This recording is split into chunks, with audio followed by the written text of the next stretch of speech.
Ground లెవెల్లో ఏమైపోతుందంటే సమన్వయ లోపం అయిపోతుంది. దాన్ని సెటరేట్ చేయడానికి చంద్రబాబు గారు నిన్న చెప్తోంది, పవన్ కళ్యాణ్ నేను ఎట్టున్నాం మీరు కూడా అట్టు ఉండండి అని.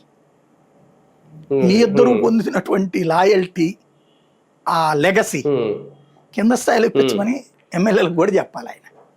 ఇప్పుడు పవన్ కళ్యాణ్ ఆడికిపోతే ఆడికి ఫ్లైట్ పంపిస్తున్నారు, ఆడికిపోతే ఆడికి హెలికాప్టర్, చంద్రబాబుతో సమానమైన గౌరవం పొందుతున్నారు. కొంత తక్కువే ఉండొచ్చు కానీ బట్ మాక్సిమం గౌరవం లభిస్తుంది. గతంలో ఉన్న డిప్యూటీ సీఎంలతో పోల్చుకుంటే, గతంలో ఉన్న భాగస్వామ్య పక్షాలతో పోల్చుకుంటే, ఈవెన్ ఇప్పుడున్న బీజేపీతో పోల్చుకుంటే అపారమైన గౌరవం పొందుతున్నాడు పవన్ కళ్యాణ్. ఆ స్థాయి గౌరవం నువ్వు గ్రౌండ్ లెవెల్లో జనసేనలో కూడా ఇప్పించు, అయిపోతుంది.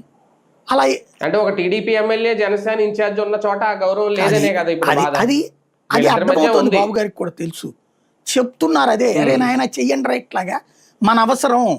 జగన్ అనేటటువంటి వాడు 15 సంవత్సరాలు మనల్ని వదలడం. ఇప్పుడు వీళ్ళు 15 సంవత్సరాలు అనేది ఎందుకు అంటున్నారు?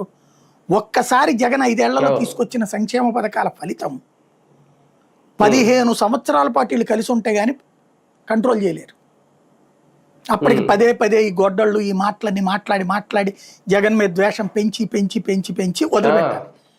15 ఏళ్ళు కష్టపడితే గానీ అతను తీసుకొచ్చిన నవరత్నాల ఇంపాక్ట్ నుంచి బయటపడలేరు. ఎందుకంటే వీళ్ళు అందులో 10వ వంతు కూడా ఇవ్వట్లేదు బేసిక్గా. అంటే జనాలు మర్చిపోవాలేమో నవరత్నాలు.